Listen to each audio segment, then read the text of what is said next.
మహాదేవునికి స్తోత్రం చెల్లించుకుంటున్నానండి. ఈ యొక్క ప్రభు దినమున ఇటు విధంగా మనందరం కూడి ఆయన మహింపరచుటకు ఇచ్చిన అవకాశాన్ని బట్టి మొట్టమొదటిగా తండ్రి దేవునికి వందనాలు చెల్లించుకుంటున్నాను.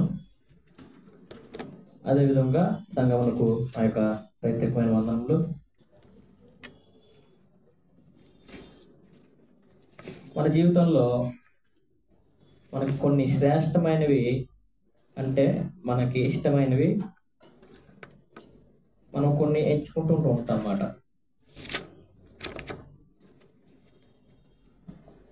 మనం పుట్టిన కానివ్వండి,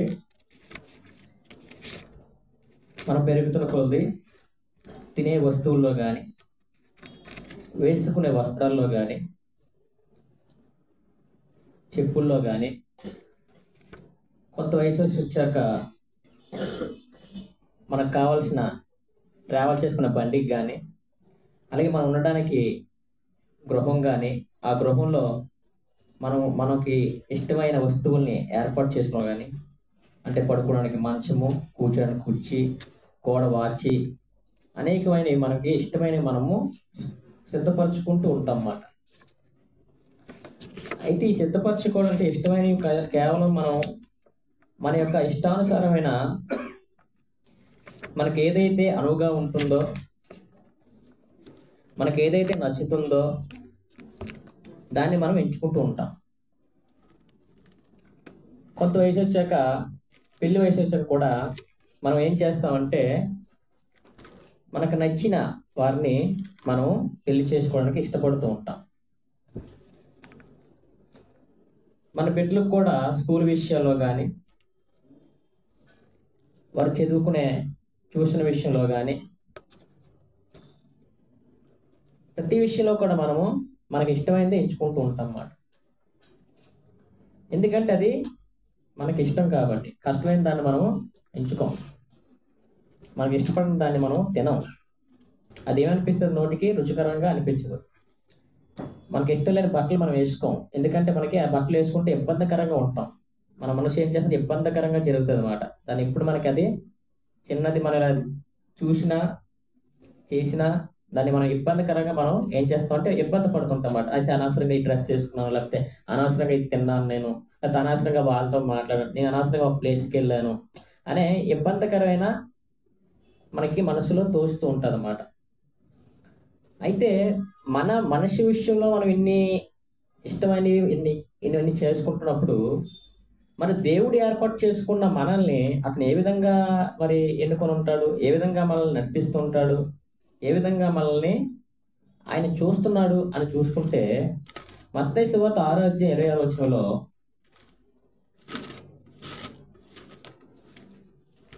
మన పరిశుద్ధ గ్రంథం తెలుస్తామండి. మనం తెచ్చిన బైబిల్స్, పిల్లలు పెద్దలు అందరూ కూడా మీ బైబిల్స్ తెరవండి. పరిశుద్ధ గ్రంథం నుండి క్రొత్త నిబంధన మత్తయి సువార్త 6:26. ఆకాశ పక్షులను చూడుడి, ఆకాశ పక్షులను చూడుడి, అవి విత్తవు కోయవు కొట్లలో కూర్చుకొనవు, అవి విత్తవు కోయవు కొట్లలో కూర్చుకొనవు, అయినను మీ పరలోకపు తండ్రి వాటిని పోషించుచున్నాడు, అయినను మీ పరలోకపు తండ్రి వాటిని పోషించుచున్నాడు. మీరు వాటికంటే బహు శ్రేష్ఠులు కారా, మీరు వాటికంటే బహు శ్రేష్ఠులు కారా. మామూలు శ్రేష్ఠులు కాదు, బహు శ్రేష్ఠులు. మనకి ఏర్పాటు చేసిన ఈ యొక్క సంఘం, మనకి ఏర్పాటు చేసిన యొక్క దినం, ఇటు విధంగా మనం ఆయనకి మహింపరచుటకు ఆయన మనల్ని తీసుకొచ్చిన విధానం, ఇవంతా కూడా మనల్ని బహుశ్రేష్ఠులు అనేసి ఆయన చెప్తున్నాడు అన్నమాట. మన సాధారణమైన వ్యక్తులు కాదు, ఆయన దృష్టిలో బహుశ్రేష్ఠులు. బహుశ్రేష్ఠులు అంటే ఎంత ఇష్టం ఉంటుంది, ఆయన ఎంతగా మనల్ని చూస్తున్నాడు, ఆయన ఎంతగా మనల్ని ప్రేమిస్తున్నాడు అని ఇక్కడ మన వాక్యం చెప్తుంది. బహుశ్రేష్ఠులు అంటే ఆకాశ పక్షులు కానీ, సృష్టిని కానీ, వీటన్నిటికంటే మీరు నాకు చాలా బహు శ్రేష్ఠులు, మీరు నాకు చాలా ఇష్టమైన వ్యక్తులు, నేను మిమ్మల్ని సృజించి ఉన్నాను, మీరు నా ప్రజలు అనేసి దేవుడు అక్కడ మనల్ని చూస్తున్నాడు అన్నమాట. దేవునికి మనల్ని కుమారులు కుమార్తెలుగా ఆయన ఎన్నుకున్నాడు. అంత శ్రేష్ఠులు అన్నమాట. ఈ సమయం అందు బయట అనేక మంది అనేక విధాలుగా అనేక విధంగా ఉంటారు, కానీ మనకు మాత్రం ఇంత గొప్ప అవకాశాన్ని మనకి ఇచ్చిండు అనమాట. ఈ అవకాశాన్ని మనం సద్వినియోగం చేసుకోవాలి. అంటే అంత శ్రేష్ఠులు మనం. ఆయన ఇచ్చే శ్రేష్టత్వాన్ని మనము పూర్తిగా పొందగలమా. మనకి ఇష్టమైనది ఎలాగ ఎంజాయ్ చేస్తూ తింటామో, దాన్ని ఆస్వాదిస్తామో, అట్టి విధంగా దేవుని మహిమపరచుటలో మనము దాన్ని ఆస్వాదించాలి. అందుకే అన్నమాట, మీ పూర్ణ మనసుతోనూ, పూర్ణ ఆత్మతోనూ, పూర్ణ హృదయముతోనూ, పూర్ణ శక్తితోనూ మనం ఏం చేయాలి? ఆయన్ని ఆరాధించాలి. మనం ఎంత ఎంజాయ్గా తింటున్నప్పుడు, మనకు ఏమైనా ఇష్టమైన వస్తువులు తింటున్నప్పుడు ఎంత ఎంజాయ్ చేస్తామో, మనం వేసుకున్న బట్టలు వేసుకున్నప్పుడు ఎంత ఎంజాయ్మెంట్గా అందరికీ చూపిస్తామో, మనం ఒక ఏదైనా గృహ విషయంలో కానీ ఏదో కొనుక్కున్నప్పుడు కానీ మనం ఎంతమందికి మనం ఎలా ఇది నేను కొనుక్కున్నది, ఇది నాది, నాకు ఇష్టమైన తీసుకున్నానని ఎంతమందికి చెప్పగలుగుతామో, అదేవిధంగా మన దేవుని విషయంలో కూడా మనకి దేవుడు ఇచ్చిన ఆ శ్రేష్టత్వాన్ని మనము ఈ విధంగా మనం కలిగి చేసుకొని ప్రతి ఒక్కటి కూడా శ్రేష్టంగా మనం చూసే విధంగా మనం ఉండాలన్నమాట. అదేవిధంగా మరి ఈ శ్రేష్టత్వాన్ని మనకే ఎందుకు ఇచ్చాడు దేవుడు అని మనం చూసుకుంటే, మత్తయి సువార్త 5:45 ఆయన చెడ్డవారి మీదను మంచివారి మీదను తన సూర్యుని ఉదయింపచేసి నీతిమంతుల మీదను అనీతిమంతుల మీదను వర్షము కురిపించుచున్నాడు. మనం అనుకుంటాం, ఏంటి ఇన్ని విషయాలు చెప్తున్నారు కదా, అందరికీ అంటే బయట అన్యులకి, దేవుడిని ఎరగని వారికి, దేవుడు అంటే లేని వారికి కూడా సేమ్ గా ఇవే ఉంటాయి కదా, ఇవి ఇష్టపడేవే ఉంటాయి కదా. కానీ దేవుడు వారిని ఎందుకు శ్రేష్ఠగా ఎంచుకోలేదు? వారిని ఎందుకు ఇష్టపడట్లేదు? వారిని ఎందుకు దూరంగా ఉంచుతున్నాడు అంటే, వారు అంగీకరింపని మనస్తత్వంతో ఉన్నారన్నమాట. దేవుడు అంటే ఎవరు అని తెలిసిన నాస్తత్వంలో ఉన్న వ్యక్తులు, దేవుడు లేడు అనే వ్యక్తుల్ని దేవుడు శ్రేష్ఠులుగా ఎంచడు. దేవుడు కాని వాటిని పూజిస్తూ దాన్ని అనేక విధాలుగా ప్రవర్తిస్తున్న వారిని దేవుడు శ్రేష్ఠులుగా ఎంచడు. దేవుని తెలుసుకొని దేవుడు చెప్పిన పద్ధతుల్లో వాళ్ళు ప్రవర్తించకపోతే వారిని శ్రేష్ఠులుగా ఎంచడు. ఎవరు శ్రేష్ఠులుగా ఎంచారంటే, దేవుడు చెప్పిన విధానాన్ని బట్టి, ఆయన పద్ధతులను బట్టి, ఆయన ఆజ్ఞలను బట్టి ఎవరైతే నడుస్తారో వారిని మాత్రమే శ్రేష్ఠులుగా ఎంచుతాడు అనమాట. ఎలా శ్రేష్ఠులు అంటే బహుశ్రేష్ఠులుగా ఎంచుతాడు. అక్కడ రాయబడి వచ్చిన చూస్తే అక్కడ మనం 5:45 ఆయన చెడ్డవారి మీదను మంచివారి మీదను తన సూర్యుని ఉదయింపజేసి నీతిమంతుల మీదను అనీతిమంతుల మీదను వర్షము కురిపించున్నాడు. Same thing. సృష్టిలో ఎవరైతే మనకి భూమి మీద ఎవరైతే పుట్టున్నారో, సృష్టిని యావత్తు కూడా అందరికీ సమానంగానే చూస్తాడు దేవుడు. వీళ్ళు పాపాత్ములని సూర్యరశ్మిని వాళ్ళ మీద ఉంచకుండా ఉన్నాడు. అలాగే వర్షం పడుతున్నప్పుడు మీరు పాపాత్ములు కదా అని వారికి వర్షజాలను ఇవ్వకుండా ఉండడు. అందరినీ ప్రేమిస్తున్నాడు. కానీ అందరికంటే ఎవరైతే తనను అంగీకరిస్తున్నారో వారిని బహుగా ప్రేమిస్తున్నాడు అన్నమాట. వారిని బహుగా ప్రేమిస్తున్నాడు. ఆ బహుత్వాన్ని మనకి ఇచ్చాడు, ఆ శ్రేష్టత్వాన్ని మనకి ఇచ్చాడు అన్నమాట. దేవుడు మనము చూస్తున్నాం. ఒకవేళ మనకి ఇష్టమైన వాటినే మనం చూస్తున్నప్పుడు దేవుడు కూడా ఎలా చూస్తాడు? తనకి ఇష్టమైన వారినే చూస్తాడు అన్నమాట. ఎవరైతే ఆరాధిస్తారో, ఎవరైతే ఆయన మాటలు వింటారో, ఎవరైతే ఆయన ఆజ్ఞలు పాటిస్తారో వాళ్ళని మాత్రమే చూస్తాడు. మీరు ప్రత్యేకింపబడిన జనము, మీరు పరిశుద్ధులుగా ఉండేట్టు మిమ్మల్ని పిలిచితని అని అనేకమైన శ్రేష్టమైన మాటలతో మనల్ని ఆయన పిలుస్తారు. మనం ప్రేమగా పిల్లల్ని ఎలా పిలుస్తాం? బుజ్జి, చంటి, మనం ఇష్టమైన పిల్లల్ని పప్పి అనుకున్న మన చిన్న చిన్న పేరుతో పిలుచుకుంటాం. అలాగే మనల్ని కూడా పరిశుద్ధులుగా మనల్ని పిలుస్తున్నారు అన్నమాట. కుమారులు కుమార్తెలుగా మనల్ని ఎన్నుకుంటున్నారు అన్నమాట. అంత శ్రేష్టత్వాన్ని దేవుడు మనకి కలుగు చేస్తున్నారు. ఆ శ్రేష్టత్వాన్ని మనం అనవసరమైన ఆలోచనలతో, ఇదేంటి వాళ్ళకి వర్షం పడుతుంది, వాళ్ళకి సూర్యరశ్మి పడుతుంది, వాళ్ళకి ఇష్టాలు ఉన్నాయి, వాళ్ళకి అన్ని సమస్యలు ఉన్నాయి, మనకి సమస్యలు ఉన్నాయి, దీనికి దానికి తేడా ఏంటి అనుకున్నప్పుడు మనం ఆలోచిస్తున్న విషయంలో మనము పరిశుద్ధులము, మనం దేవుని బిడ్డలము, మనం దేవుడు చెప్పిన విధంగా వినాలి, లేకపోతే ఆయనకి కోపం కలుగుతుంది. ఈ భూమి మీద ఎలాగైనా జీవించవచ్చు, ఎంత ధనవంతులుగానే జీవించవచ్చు, ఎంత ఆరోగ్యవంతులుగానే జీవించవచ్చు, ఎంత శ్రేష్ఠులుగానే జీవించవచ్చు. కానీ దేవుని దృష్టిలో ఎలా ఉన్నారు? ఒక సమయం అనేది వస్తుంది. ఆ సమయం అందు అది శ్రేష్టత్వం ఎవరిది, ఆ ధనవంతుడు ఎవరు అని అక్కడ తెలియజేస్తుంది అన్నమాట. కాబట్టి మనము బహుశ్రేష్ఠులం. ఆ ఇచ్చిన శ్రేష్టత్వాన్ని మనము వేరే వాళ్ళతో పోల్చుకోకూడదు. వేరే వాళ్ళతో పోల్చుకుంటే ఏంటవుద్ది? పోలిక మాత్రమే మిగులుతుంది. నరుడు ఎవరి పోలిక? దేవుని పోలిక.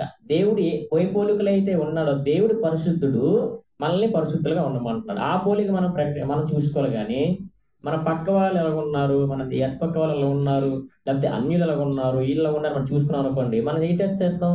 దాని నుండి తప్పుతాం అన్నమాట.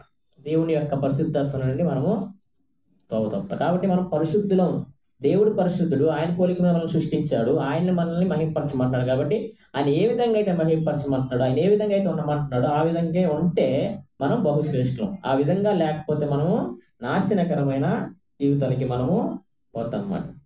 ఈ భూమి మీద ఏదైనా అంటే వారు మనకంటే బహుగా బతకచ్చు, మనకంటే అనేక విధాలుగా అభివృద్ధి చెందొచ్చు, కానీ శ్రేష్టం అనేది మన కోసం దాచిపెట్టి ఉన్నాడు. అదే నిత్యత్వము, నిత్య జీవము, పరలోక రాజ్యము మన కోసము దాచిపెట్టి అనమాట. ఇక్కడ ఏ విధంగా జీవిస్తామో అదే మనకి అక్కడ తీసుకోవాలి. ఎందుకంటే మనం బహుశ్రేష్ఠులు కాబట్టి ఆ శ్రేష్టత్వాన్ని మనము తీసుకోవాలన్నమాట. ద్వితీయోపదేశకాండము 11:12 ఆయన ఎలా చూస్తారంటే, పాత నిబంధన ద్వితీయోపదేశకాండము 11:12 మోషే గారు ఇశ్రాయేలు ప్రజలకు రెండవసారి ఆయన మళ్ళీ తెలియజేస్తున్న విధానాన్ని చూస్తున్నాం.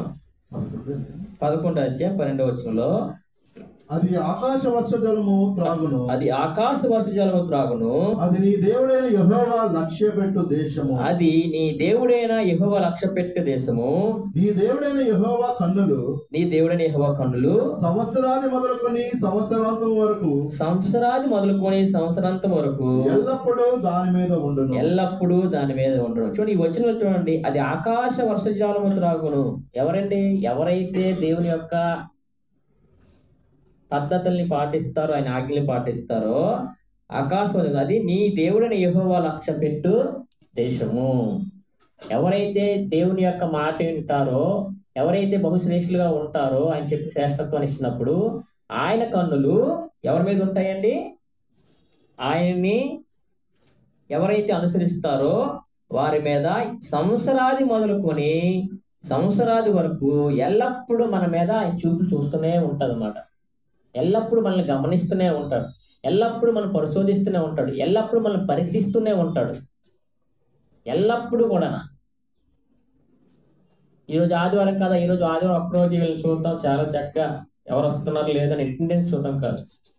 నువ్వు బ్రతుకున్న ప్రతి క్షణము దేవుడు నిన్ను పరిశోధిస్తూ, పరీక్షిస్తూ, పరిశీలిస్తూ ఉంటూనే ఉంటాడు అన్నమాట. ఆయన కళ్ళు మిమ్మల్ని ఎప్పుడు కూడా చూస్తూనే ఉంటాయి. నేను ఇచ్చిన ఈ యొక్క శ్రేష్టత్వాన్ని, నేను ఇచ్చిన ఈ యొక్క జీవితాన్ని వీరు చక్కగా నడుచుకుంటున్నారా లేదా అనేసి దేవుడి కన్నులు ఎప్పుడట? యెహోవా కన్నులు సంవత్సరాది మొదలుకొని సంవత్సరాది 365 రోజులు కూడా, మనం బ్రతుకున్న దినములన్నీ కూడా ఆయన మనల్ని చూస్తూనే ఉంటాడు. కాబట్టి మనం చాలా జాగ్రత్తగా ఉండాలన్నమాట. అదేవిధంగా మనము చూసుకుంటే కీర్తనలు 37వ కీర్తన 17వ వచనంలో మనం చూసుకుంటే,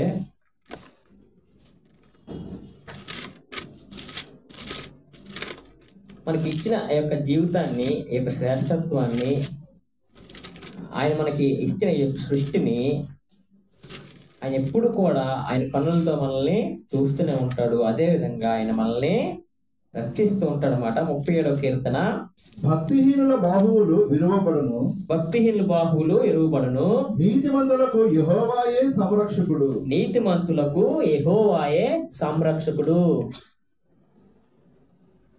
నీతిమంతులకు యెహోవాయే సంరక్షకుడు. ఆ నీతిమంతులు ఎవరు?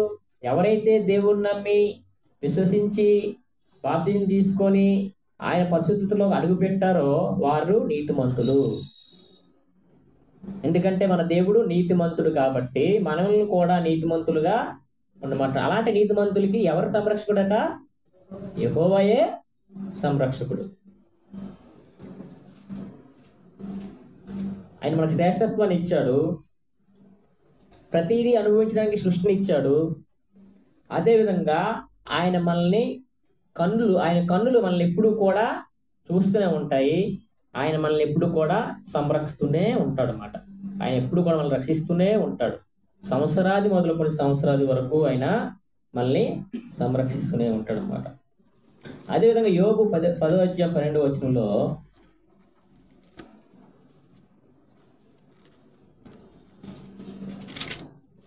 యోబు గారు రాస్తున్నారు. ఆ యోబు గారు జీవమును అనుగ్రహించి నా ఎడల కృప చూపితివి, నీ సంరక్షణ చేత నా ఆత్మను కాపాడుతివి.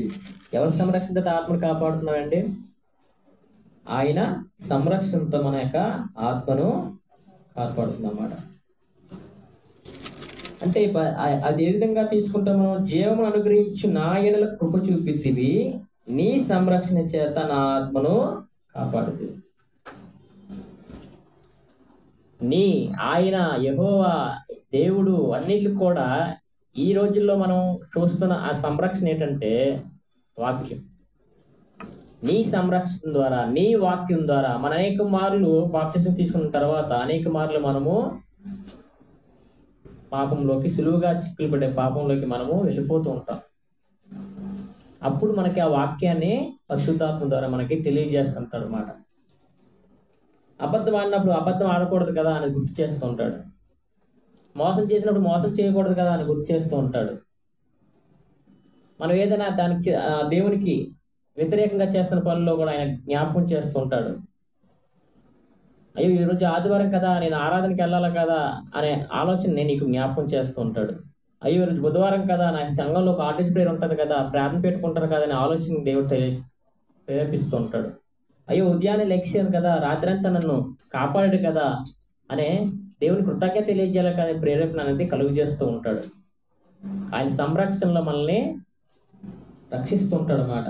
దానికి మనం లోబడి జీవించగలిగితే ఆ సంరక్షణలో మనము కాపాడబడతాం, ఆ సంరక్షణలో మనము రక్షింపబడతాం.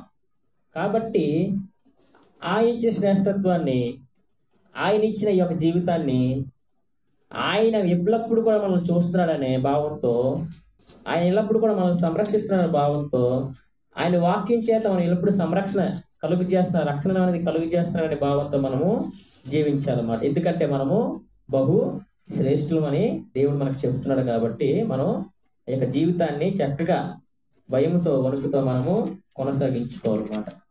ఎందుకంటే కీర్తనలో 100వ కీర్తన 3వ వచనంలో ఆయన మేపు గొర్రెలు మనం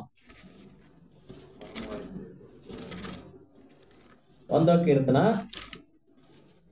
3వ వచనంలో చూసుకుంటే యెహోవాయే దేవుడని తెలుసుకొనుడి, ఆయనే మనలను పుట్టించెను, మనము ఆయన వారము, మనము ఆయన ప్రజలము, ఆయన మేపు గొర్రెలము. మనం ఆయన మేపు గొర్రెలము. ఏ విధంగా? భౌతికంగాను అలాగే ఆత్మీయంగాను మనము ఆయన మేపు గొర్రెలు అన్నమాట. గొర్రెల కాపరి ఎంత చక్కగా తన గొర్రెలకి సేవ చేస్తూ పరిచర్య చేస్తూ వాటికి కావాల్సిన అన్నింటిలో కూడా సమకూరుస్తాడో, దేవుడు కూడా అదే విధంగా మనందరూ కూడా ఆ సమకూర్చిన రక్షణ అన్నది కలుగు చేసింది అన్నమాట. మీరు ఎప్పుడైనా చూడండి, మేకలు కానీ గొర్రెలు కానీ ఉదయాన్నే తీసుకెళ్ళిపోతారు కొండలకు కానీ, ఎక్కడైతే వాటికి ఆహారం దొరుకుతుందో వారు అలాగా తీసుకెళ్ళిపోతుంటారు. మళ్ళీ సాయంత్రం అయ్యేటట్టుగా తీసుకువచ్చి అక్కడ ఏదైతే వాళ్ళు రక్షణ వలయాన్ని చుట్టుకున్నారో ఆకులతోనో కర్రలతోనో వాటితోని ఆ చుట్టువైపులో వాటికి సంరక్షణ అనేది కలుగు చేసి అక్కడే మంచం వేసి అక్కడే పడుకుంటారు. వాళ్ళు తాగడానికి నీటిని కూడా ఏర్పాటు చేస్తారు.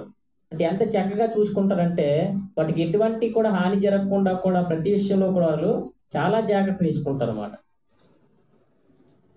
సామాన్యమైన మానవుడు వాటి మీద లాభం పొందడానికి అనేక విధాల చర్యలు తీసుకుంటూ అనేక విధాలుగా అతను శ్రమ పడుతూ తనకి స్వార్థపూరితమైన తన బతకడానికి తన జీవనానికి కావాల్సిన వాటి గురించి ఆలోచించి వాటిని సంరక్షిస్తున్నప్పుడు గొప్ప దేవుడైన దేవుడు మనల్ని ఎంత చక్కగా ఈ భూమి మీద మన శారీరకంగా కావాల్సిన భౌతికంగా కావాల్సిన అన్నీ ఏర్పాటు చేస్తూ అదేవిధంగా ఆత్మీయంగా కూడా వీళ్ళని మేపాలి, వీళ్ళకి ఆహారాన్ని దయచేస్తే వీరు ఎల్లప్పుడూ కూడా మర్చిపోకుండా ఉండడానికి జ్ఞాపకం చేసి ఒక దినాన్ని మనకి ఏర్పాటు చేసిన దినం ఆదివారం.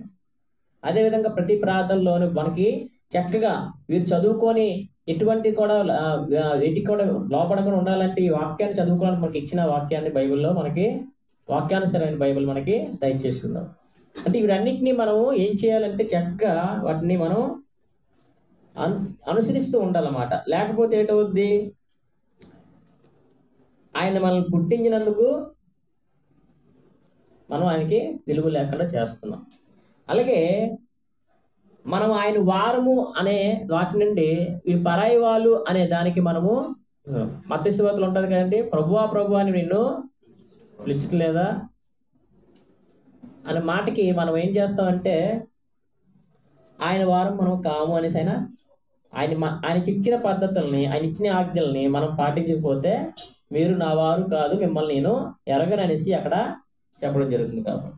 కాబట్టి ఆయన మనల్ని మేపు గొర్రెలము, మనల్ని ఆయన పుట్టించాడు, మనల్ని ఆయన సంరక్షిస్తున్నాడు, మనల్ని ఆయన కాపాడుతున్నాడు, మన బహుశ్రేష్ఠులుగా చూస్తున్నాడు, ప్రతి క్షణం కూడా ఆయన మనల్ని గమనిస్తున్నాడు అనేసి భావంతో మనము ఆయన ముందు నమ్మకం ఉంచి విశ్వసించి ఆయనే మనల్ని పోషిస్తున్నాడు, ఇటు విధంగా ఏర్పాటు చేసి ఈ భూమి మీద సంఘం అనే ఒక సంఘాన్ని ఏర్పాటు చేసి ఎక్కడెక్కడో వారిని తీసుకొచ్చి ఏదేదో మనకి తెలియని వ్యక్తులను కూడా సంఘంలో ఏర్పాటు చేసి ఆ ప్రేమ అనురాగాలతో ఒక కుటుంబంగా ఏర్పాటు చేసి ఆయన మహింపరచుటకు మనకి ఇచ్చిన అవకాశాన్ని మనం కలిగజేసాడంటే మనము బహు శ్రేష్ఠులమని మనకి తెలియాలన్నమాట. మన సామాన్యమైన వ్యక్తులం కాదు, దేవుని విషయంలో బహు శ్రేష్ఠులం. ఆ శ్రేష్ఠత్వాన్ని మనము కాపాడుకోవాలి. కాబట్టి మనము ద్వితీయోపదేశకాండం 10:18 ప్రతి విషయం కూడా వాక్యంలో చెప్పబడుచున్నదన్నమాట. మనం మొదటి నుండి చెప్పుకొస్తున్న విషయాలే, మనకు కావాల్సినవన్నీ కూడా దేవుడు మనకు కలిగజేస్తున్నాడు అనేసి మనకి ఆయన వాక్యం ద్వారా మనకి తెలియజేస్తూనే ఉన్నాడు అన్నమాట. 10:18 మనం చూస్తే ఆయన అందరికి కూడా ఎవరిని కూడా విడిచిపెట్టేవాడు కాదు. ఆయన తల్లిదండ్రులు లేని వానికి విధవరాలికి న్యాయము తీర్చి పరదేశం దయవుంచి అన్న వస్త్రములు అనుగ్రహించువాడు ఆయనే. అన్న వస్త్రములు అనుగ్రహించేవాడు ఆయనే. ఏదో వెళ్ళి కష్టపడిపోతున్నాను కదా, నాకు డబ్బులు వచ్చేస్తున్నాయి కదా, నేను కొనుక్కొని తినేస్తాను కదా అంటే అలాంటి భాగ్యాలు కూడా చాలామంది ఉన్నారు. ఎంతో ధనికుడు, మనం చాలా లాస్ట్ న్యూస్లో అట్లా చదివాం. మన భారతదేశంలో ధనవంతుడైన ఒక వ్యక్తి కుమారుడు సరైన తిండి తినలేడట, సరైన ఆహారం తినలేడు, సరైన బట్టలు వేసుకోలేడు, సరిగ్గా పడుకోలేడు. సాధారణమైన మనమే ఇప్పుడు ఏసీల్లో అట్లా పడుకుంటున్నాం, కానీ మంచి ధనవంతుడు ఆయన పడుకోలేని స్థితి. చాలామంది హాస్పిటల్లో ఉన్నారు, గొట్టాలు పెట్టి ఆహారాన్ని పంపించే స్థితిలో ఉన్నారు. కానీ దేవుని కృపను బట్టి మనందరం కూడా చక్కగా ఆహారం తినగలుగుతున్నాం. నీరు కూడా సరిగ్గా తాగే గొట్ట నుండే వాటర్ని వేసి తాగించాలన్నమాట. అలాంటి పరిస్థితులు చాలామంది ఉన్నారు. కానీ వారందరికంటే మనమే ప్రేమించి దేవుడు మనకి చక్కటి జీవితాన్ని మనకి కలుగు చేశాడనమాట. ఈ జీవితాన్ని ఎవరు కలుగు చేశారు, మనకు అన్న వస్త్రాలు ఎవరు కలుగు చేశారు అని మనం తెలుసుకొని ఆయన్ని మహింపరచాలి, ఆయనకి కృతజ్ఞతలు అన్నది తెలియజేస్తూ ఉండాలన్నమాట. ఆయనే చెప్తున్నారు కదా, అన్న వస్త్రంలో అనుగ్రహించేవాడు మన దేవుడు అని మనము నమ్మాలి. ఎందుకంటే మనకి పుట్టించాడు ఆయన, మనల్ని ఆయన ఎల్లప్పుడూ కూడా ఆయన కన్నులతో మనల్ని చూస్తూనే ఉన్నాడు అన్నమాట. ఆయన మనల్ని శ్రేష్ఠులుగా మనల్ని తీర్చిదిద్దాడు, ప్రతి విషయంలో కూడా మనల్ని రక్షిస్తాడు. కాబట్టి మనము ఆయన్ని మహింపరచాలి. ఆ శ్రేష్ఠత్వాన్ని మనము చాలా జాగ్రత్తగా మనము కాపాడుకోవాలన్నమాట. అదే విధముగా మనం చూసుకుంటే 18వ అధ్యాయం సంఖ్యాకాండం 20వ వచనంలో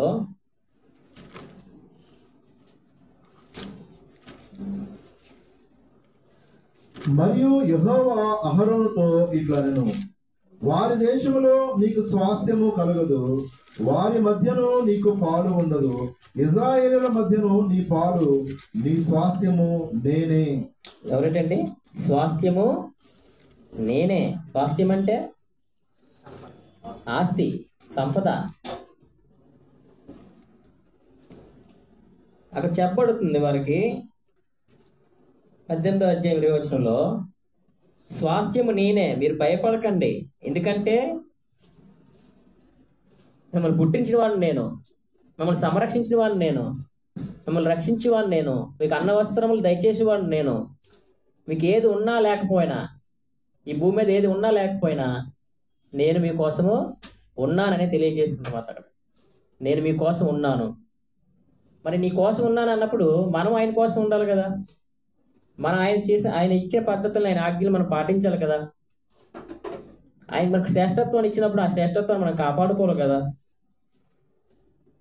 మీ స్వాస్థ్యము నేనే, మీ ఆస్తి నేనే, మీ సంపాదన నేనే.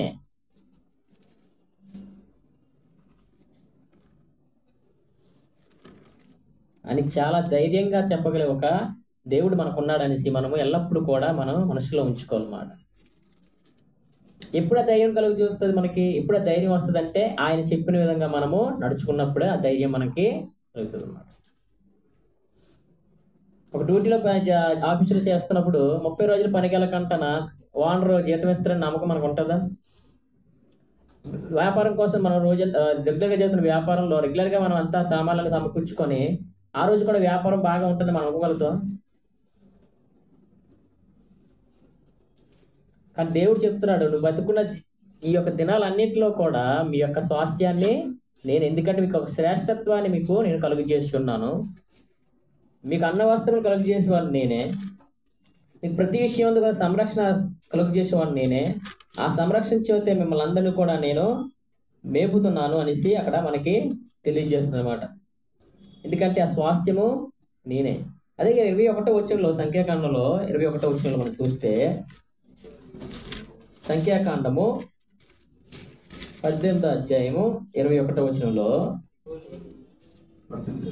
18:21, ఇదిగో లేవీయులు చేయు సేవకు, అనగా ప్రత్యక్షపు గుడారం యొక్క సేవకు నేను ఇశ్రాయేలు యొక్క దశమ భాగములన్నిటినీ వారికి స్వాస్థ్యముగా ఇచ్చితిని. ఎవరిస్తున్నారండి మనకు ధనం? మన సంపాదన మన కష్టం మీద వస్తుంది అంటున్నారా?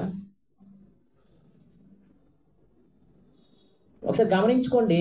మీరు పనిచేస్తున్న పనిని వేరే ఎవరైనా బాగా కష్టపడేవారు మనం చూస్తే, కొన్ని పనులు మనం వేరే చూసుకుంటే, అమ్మ నాకంటే చాలా కష్టపడిపోతున్నాడు, ఉదయం వెళ్తాడు, ఎప్పుడో రాత్రి వస్తాడు, కానీ జీతం, వాళ్ళ సంపాదన, వాళ్ళ జీవితం మనం ఒకసారి గమనించండి. మామూలుగా అంటే వారితో పోల్చుకోవడం కాదు, కానీ మనం వాళ్ళు గమనిస్తున్నప్పుడు మనకు అనిపిస్తుంటుంది, అమ్మో దేవుడు నాకు చాలా,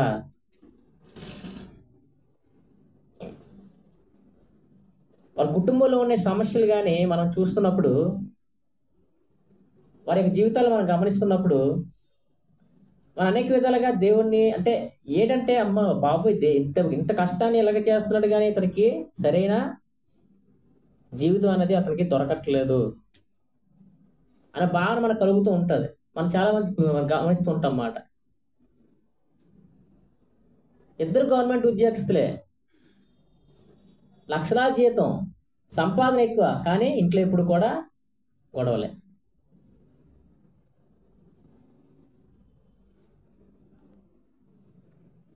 ఎందుకంటే వారికి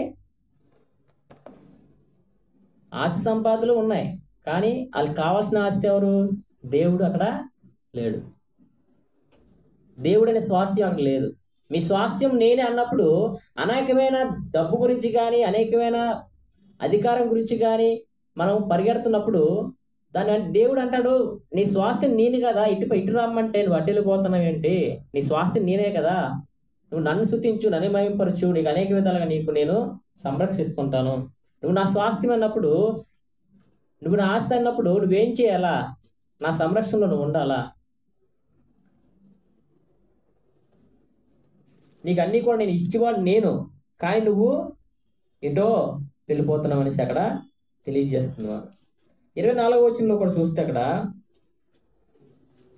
సంఖ్యాకాండం 18:24 వచనంలో, అయితే ఇశ్రాయేలు యెహోవాకు ప్రతిష్టార్పణముగా అర్పించు దశమ భాగములను నేను లేవీయులకు స్వాస్థ్యముగా ఇచ్చితిని.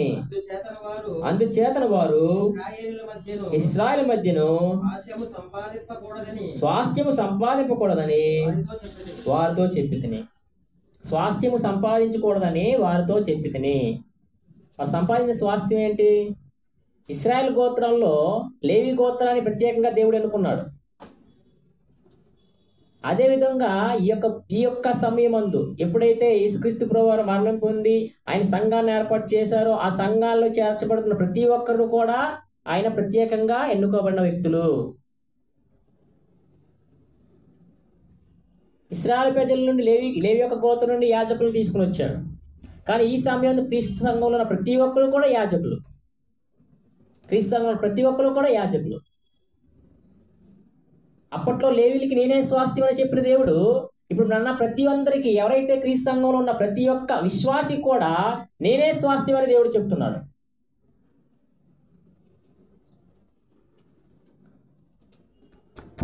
ఆ స్వాస్థ్యం మనం అనుభవించాలి. ఆ శ్రేష్టత్వాన్ని మనకి అనుగ్రహించాడు. ఎవరికి ఇవ్వలే, ఆ శ్రేష్టత్వాన్ని మనకి మాత్రమే ఇచ్చాడు. మనం ఆరాధిస్తేనే దేవుడు వింటాడు.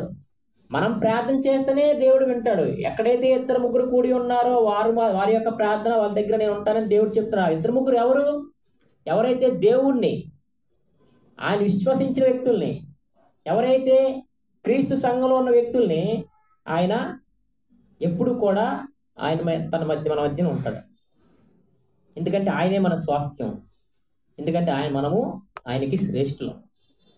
కాబట్టి ఈ యొక్క విధానాన్ని, ఈ యొక్క దేవుడు చెప్పిన ఈ యొక్క పద్ధతుల్ని, మనకిస్తున్న మంచి అవకాశాలని మనం సద్వినియోగం చేసుకుంటూ మనం శ్రేష్టత్వాన్ని పొందుకుంటుండాలి అన్నమాట. ఎఫెసీ పత్రిక 5:29 నేనే మిమ్మల్ని సంరక్షిస్తున్నాను, అనేకమైన వచనాలు దేవుడు మనకి తెలియజేస్తున్నమాట. కొన్ని మాత్రమే ఈరోజు మనం చూస్తున్నాం. కొత్త నిబంధన ఎఫెసీ పత్రిక అపోస్తలుడైన పౌలు గారు రాసింది ఎఫెసీ సంఘానికి.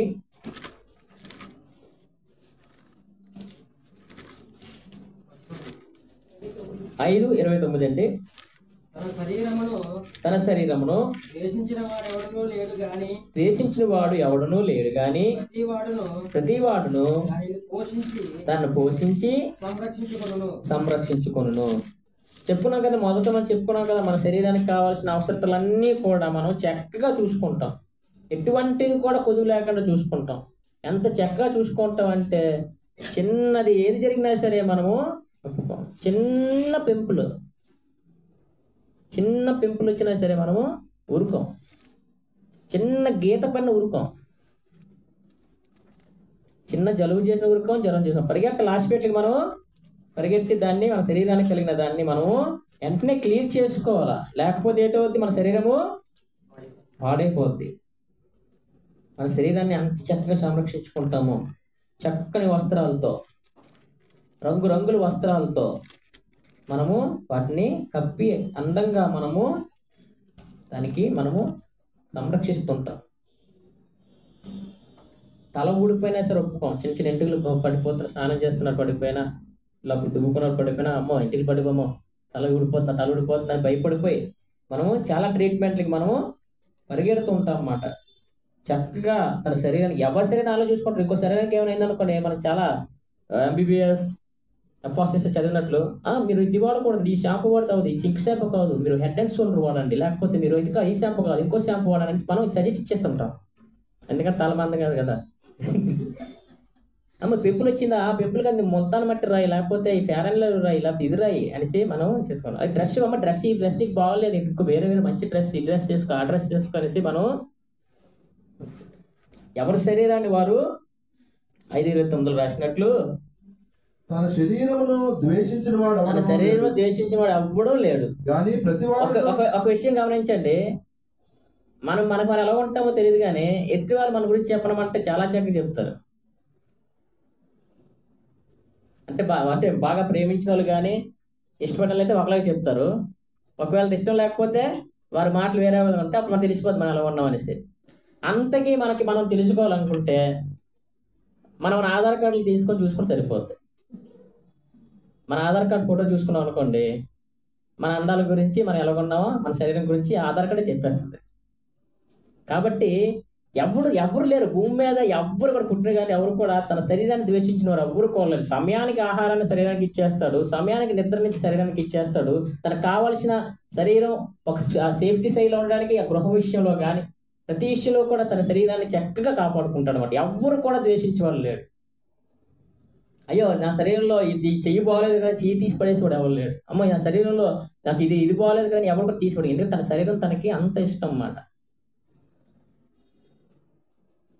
తన శరీరం ద్వేషించిన వాడు ఎవడును లేడు, కానీ ప్రతి వాడును దాన్ని పోషించి సంరక్షించుకొనుచు మనం సంరక్షించుకుంటాడు. అదే విధముగా అక్కడ చెప్తారు చూడండి, మనం క్రీస్తు శరీరమునకు అవయములై ఉన్నాము కనుక అలాగే క్రీస్తు కూడా సంఘమును పోషించి సంరక్షించుతున్నాడు.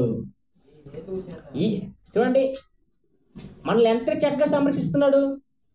మన శరీరం అందరికి కూడా మనకి ఇష్టమే కదా, అంటే మన ఇష్టం ఎంతగా ఉందో ఒకసారి ఆలోచించండి. అదేవిధంగా దేవుడు కూడా సంఘం అనే శరీరాన్ని చక్కగా సంరక్షిస్తున్నాడు అన్నమాట. ప్రార్థన నేర్పించాడు, దేవుని మహింపరచాలి పాటలతో నేర్పించాడు, ఆ జ్ఞానాన్ని మనకు తెలియజేశాడు, కలుగజేశాడు. సహవాసంలో ఎలా మెలగాలో మనం నేర్పించాడు. ప్రార్థనలు పెట్టించి కూటములు పెట్టించి ఆ సహవాసంలో మనల్ని ఎలాగ మెలగాలో చూపించాడు. ఆదివారం దినాన్ని ఆయన మనం ఎలా మహింపరచాలో ఆయన 5 భాగాలుగా ఇచ్చి ప్రార్థన ద్వారా ప్రార్థన చేయించి పాటలు పాడండి, వాక్యపట్నం చదవండి, వరుస క్రమంలో ఈ 5 భాగాలు కూడా వాక్య పరిచర్య బోధయందు, ప్రభు వల్ల కార్యక్రమందు, కానుకలు యందు ఈ 5 భాగాలు కూడా దేవుడు చేయమంటున్నాడు. మనం చాలా మంది ఏం చేస్తున్నారు, ప్రార్థన చేస్తాం, పాటలు పాడుతాం. పాటలు ఎలా పాడుతున్నారు, బయట డెనోనేషన్లు సంగీతాలతో మ్యూజిక్లతో పాడతారు. అది దేవునికి ఇష్టమా అంటే ఇష్టం కాదు, అది వాక్యానుసారం అనేది కాదు. దేవుడు ఎక్కడైనా చెప్పాడా కొత్త నిబంధనలు అంటే ఎక్కడ కూడా చెప్పలేదు. మ్యూజిక్ ఉద్యోగం కావాలి, డ్యాన్స్ కావాలి, కానీ దేవుడు ఎక్కడ చెప్పలే.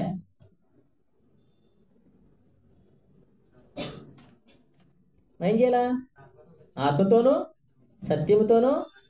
పోనీ ఆత్మ వెళ్తుంది కానీ సత్యం ఉంటుందా? పోనీ మన ఆత్మ కాబట్టి మనలో ఉంటుంది కదా, మనం తీసుకెళ్ళిపోతాం. మరి సత్యం మనలో ఉందనుకోండి, సత్యం వైపు నడుస్తాం. సత్యం లేకపోతే అసత్యం వైపు మనం. బోధ క్రీస్తు బోధ మీరు మెలుగు ఉండండి, క్రీస్తు ఏదైతే బైబిల్ వాక్యం ఏది చెప్తుందో దాని ప్రకారం వెళ్ళాలంటే బోధ కూడా విపరీతంగా ఎక్కడ పడితే వెళ్ళిపోతుంది. స్వస్థత కార్యాలు లేవు అంటే స్వస్థత కార్యాలు ఉన్నాయి అనేసి బోధిస్తున్నారు. వాళ్ళు చేసే యాక్టింగ్లన్నీ కూడా స్క్రీన్ మీద చూపించినట్లు చూపించేస్తున్నారు. ఇవన్నీ కూడా అసత్యాలు అన్నమాట. కాబట్టి మనకు కలిగి చేసిన ఈ శ్రేష్టత్వాన్ని, మనకు కలిగి చేసిన ఈ యొక్క సత్యాన్ని, మనకు కలిగి చేసిన ఈ యొక్క జీవితాన్ని మనము చాలా చక్కగా దాన్ని మనము సంరక్షించుకుంటూ వెళ్ళాలి. ఎందుకంటే ఆయన మేపు గొర్రెలు మనము, ఆయన మనల్ని చూస్తున్నాడు, ఆయన కళ్ళు మనం ఎప్పుడు ఉంటున్నాయి, ఆయన మనల్ని సంరక్షిస్తున్నాడు, మనకి అన్న వస్త్రాలు దయచేస్తున్నాడు, ప్రతిదీ కూడా మనకి ఆయన ఇస్తున్నాడు. అలాగే విధంగా మనం మత్తయి సువార్త 4వ అధ్యాయం తీసుకుంటే చివరి వచనంగా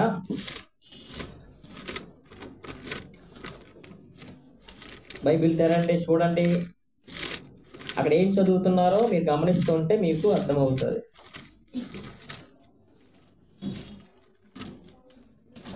మత్తయి సువార్త 4వ అధ్యాయము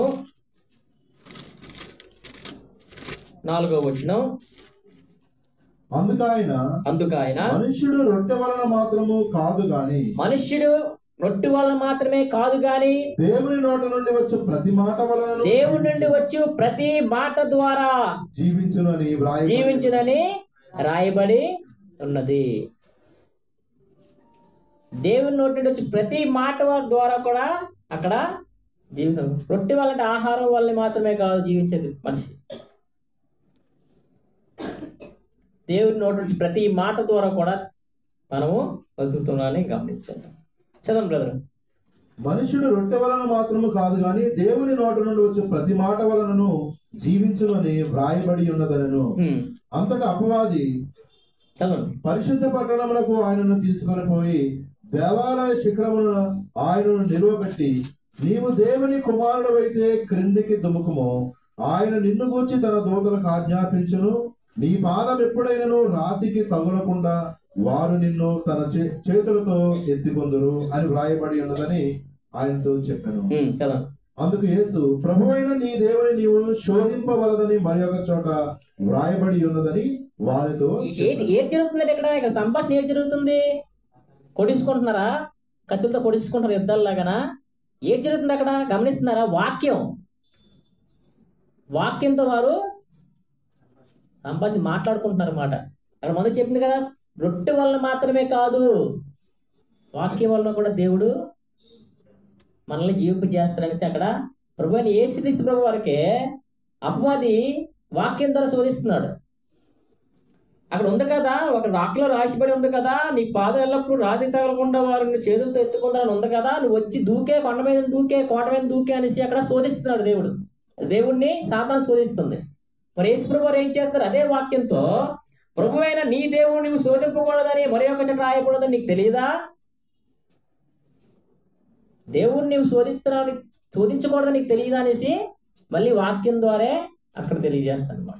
అదేవిధంగా కిందకు వస్తే చదవండి. మరలా అపవాది మిగుల ఎత్తైన యొక్క కొండ మీదకి ఆయనను తోడుకొని మరలా తోట మీద పట్టుకెళ్ళిపోయాడు. ఈ లోకరాజ్యములన్నిటినీ వాటి మహిమను ఆయనకు చూపి, నీవు సాగిలపడి నాకు నమస్కారము చేసిన ఎడల వీటినన్నిటినీ నీకు ఇచ్చదనని ఆయనతో చెప్పగా, యేసు వానితో, సాతానా పొమ్ము, ప్రభువైన నీ దేవునికి మ్రొక్కి ఆయనను మాత్రము సేవింపవలెను అని వ్రాయబడి ఉన్నదనెను.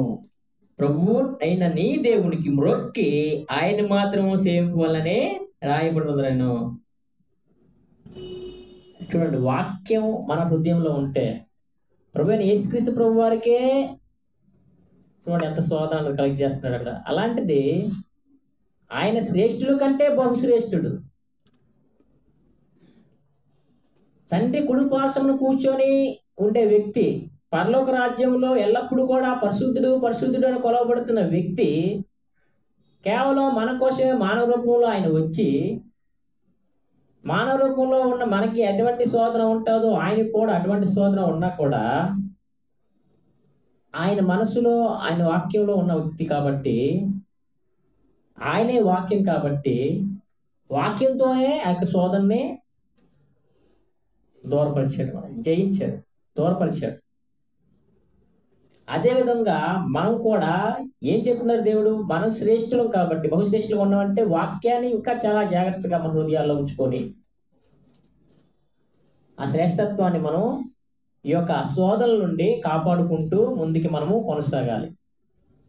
ఎందుకంటే ఆయన మన దేవుడు, మనల్ని పుట్టించాడు, మనల్ని సంరక్షిస్తున్నాడు, ఆయనకి మనం కుమార్తెలాగా ఉన్నాము, ఆయన మేపు గొర్రెలము, మనకి అన్న వస్త్రాలు కలుగు చేసే దేవుడు కాబట్టి ఆయనే మన స్వాస్థ్యము, మనము ఆయన బిడ్డలము కాబట్టి ఆయన మనము ఎల్లప్పుడూ కూడా మనం సంరక్షిస్తున్నాడు. కాబట్టి మనకిచ్చిన ఈ యొక్క ఏవైతే అంశాలు ఉన్నాయో, ఏదైతే వాక్యం ఉందో ఆ వాక్యాన్ని మనం ఎల్లప్పుడూ కూడా హృదయంలో పెట్టుకొని మనకు కలిగిన ఈ యొక్క శ్రేష్టత్వాన్ని మనము భయంతోనూ వణుకుతోనూ కొనసాగించుకుంటూ ఆయన యొక్క జీవితంలో మనం జీవించగలిగే జీవితాలు మనకి ఎల్లప్పుడూ కూడా ప్రార్థనలో మనం బతిమలాడుకుంటూ మనం ఆ జీవితాలు మనము కొనసాగించాలని నాకు నేను హెచ్చరించుకుంటూ మీ అందరికి కూడా మాటల్ని తెలియజేస్తున్నాను. ఇంత చక్కగా మీ అందరికి కూడా హృదయపూర్వక వందనాలు చెల్లించుకుంటూ, ఇంత గొప్ప ఇచ్చిన తండ్రి దేవునికి వందనాలు చెల్లించుకుంటూ, అలాగే సంఘములకు శుభాకాంక్షలు కూడా నా హృదయపూర్వక వందనాలు తెలియజేస్తున్నాను.